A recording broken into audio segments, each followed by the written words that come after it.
तो राष्ट्रपति और राज्यपाल पर की गई एक टिप्पणी पर उपराष्ट्रपति जगदीप धनखड़ फायर हो गए। तमिलनाडु के केस में राज्यपाल और राष्ट्रपति की शक्तियों पर सुप्रीम निर्देश ने नया बखेड़ा खड़ा कर दिया है, जिसमें सुप्रीम कोर्ट और उपराष्ट्रपति आमने सामने खड़े नजर आ रहे हैं।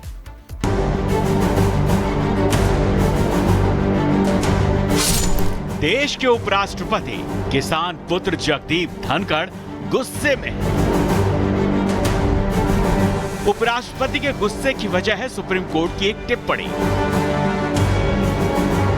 उपराष्ट्रपति खुद सुप्रीम कोर्ट के बड़े वकील रहे हैं। ऐसे में उपराष्ट्रपति बनाम सुप्रीम कोर्ट का यह मामला जुड़ा है तमिलनाडु से जुड़े उस केस से जिसमें सुप्रीम कोर्ट ने टिप्पणी की है।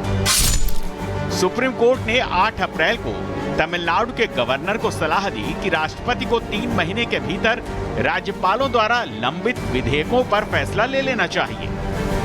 सुप्रीम कोर्ट की इसी सलाह पर उपराष्ट्रपति धनखड़ उखड़ गए और कहा कि यह बेहद संवेदनशील मामला है। ऐसा लोकतंत्र अकल्पनीय है।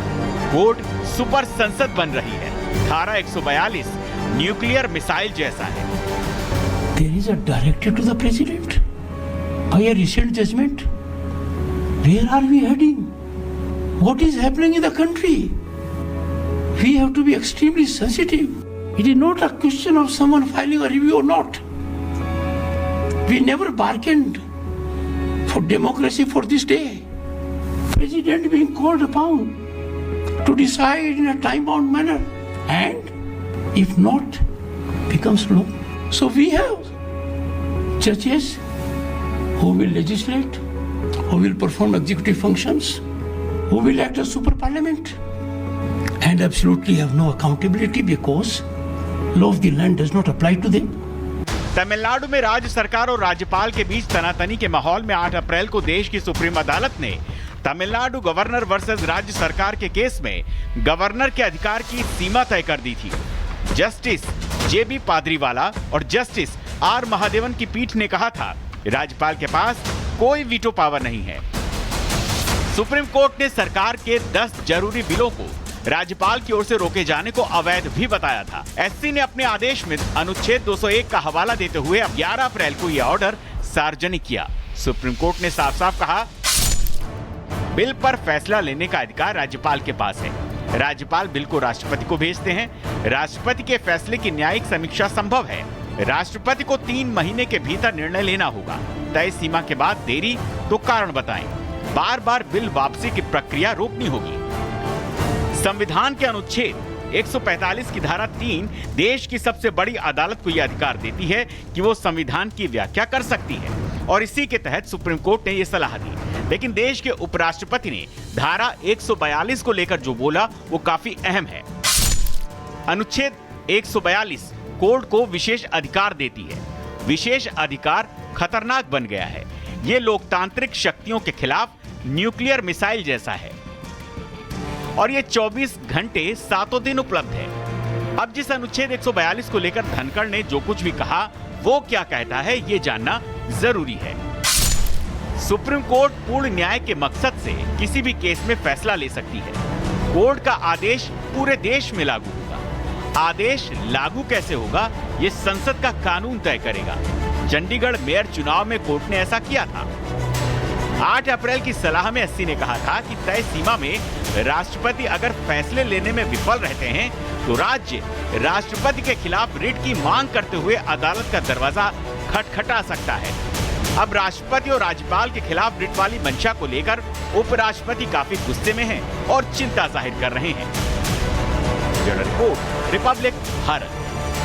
तो राष्ट्रपति और राज्यपाल पर की गई एक टिप्पणी पर उपराष्ट्रपति जगदीप धनखड़ फायर हो गए। तमिलनाडु के केस में राज्यपाल और राष्ट्रपति की शक्तियों पर सुप्रीम निर्देश ने नया बखेड़ा खड़ा कर दिया है, जिसमें सुप्रीम कोर्ट और उपराष्ट्रपति आमने सामने खड़े नजर आ रहे हैं।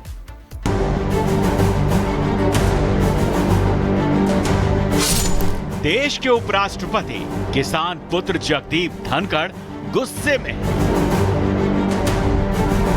उपराष्ट्रपति के गुस्से की वजह है सुप्रीम कोर्ट की एक टिप्पणी।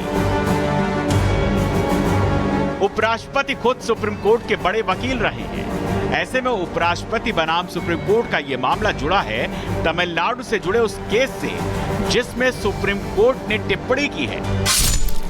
सुप्रीम कोर्ट ने 8 अप्रैल को तमिलनाडु के गवर्नर को सलाह दी कि राष्ट्रपति को 3 महीने के भीतर राज्यपालों द्वारा लंबित विधेयकों पर फैसला ले लेना चाहिए।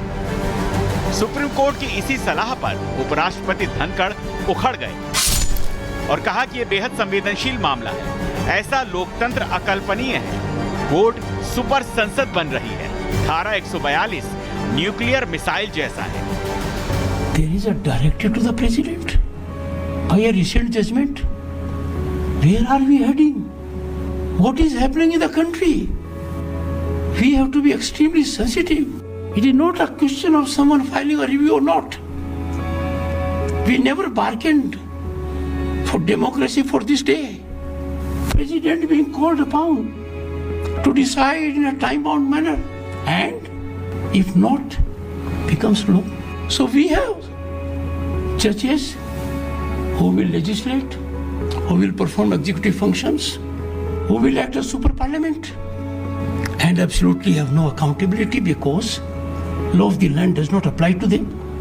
तमिलनाडु में राज्य सरकार और राज्यपाल के बीच तनातनी के माहौल में 8 अप्रैल को देश की सुप्रीम अदालत ने तमिलनाडु गवर्नर वर्सेस राज्य सरकार के केस में गवर्नर के अधिकार की सीमा तय कर दी थी। जस्टिस जेबी पादरीवाला और जस्टिस आर महादेवन की पीठ ने कहा था, राज्यपाल के पास कोई वीटो पावर नहीं है। सुप्रीम कोर्ट ने सरकार के 10 जरूरी बिलों को राज्यपाल की ओर से रोके जाने को अवैध भी बताया था। एससी ने अपने आदेश में अनुच्छेद 201 का हवाला देते हुए 11 अप्रैल को यह ऑर्डर सार्वजनिक किया। सुप्रीम कोर्ट ने साफ साफ कहा, बिल पर फैसला लेने का अधिकार राज्यपाल के पास है। राज्यपाल बिल को राष्ट्रपति को भेजते हैं। राष्ट्रपति के फैसले की न्यायिक समीक्षा संभव है। राष्ट्रपति को 3 महीने के भीतर निर्णय लेना होगा। तय सीमा के बाद देरी तो कारण बताएं। बार बार बिल वापसी की प्रक्रिया रोकनी होगी। संविधान के अनुच्छेद 145 की धारा 3 देश की सबसे बड़ी अदालत को यह अधिकार देती है कि वो संविधान की व्याख्या कर सकती है और इसी के तहत सुप्रीम कोर्ट ने यह सलाह दी। लेकिन देश के उपराष्ट्रपति ने धारा 142 को लेकर जो बोला वो काफी अहम है।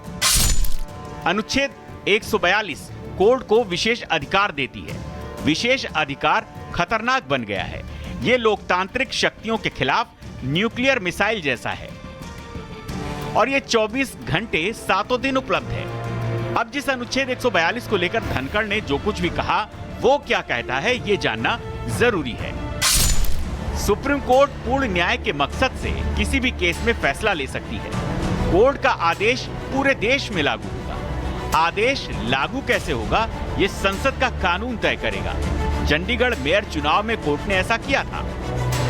8 अप्रैल की सलाह में एससी ने कहा था कि तय सीमा में राष्ट्रपति अगर फैसले लेने में विफल रहते हैं तो राज्य राष्ट्रपति के खिलाफ रिट की मांग करते हुए अदालत का दरवाजा खटखटा सकता है। अब राष्ट्रपति और राज्यपाल के खिलाफ रिट वाली मंशा को लेकर उपराष्ट्रपति काफी गुस्से में हैं और चिंता जाहिर कर रहे हैं। Bureau report, Republic Bharat.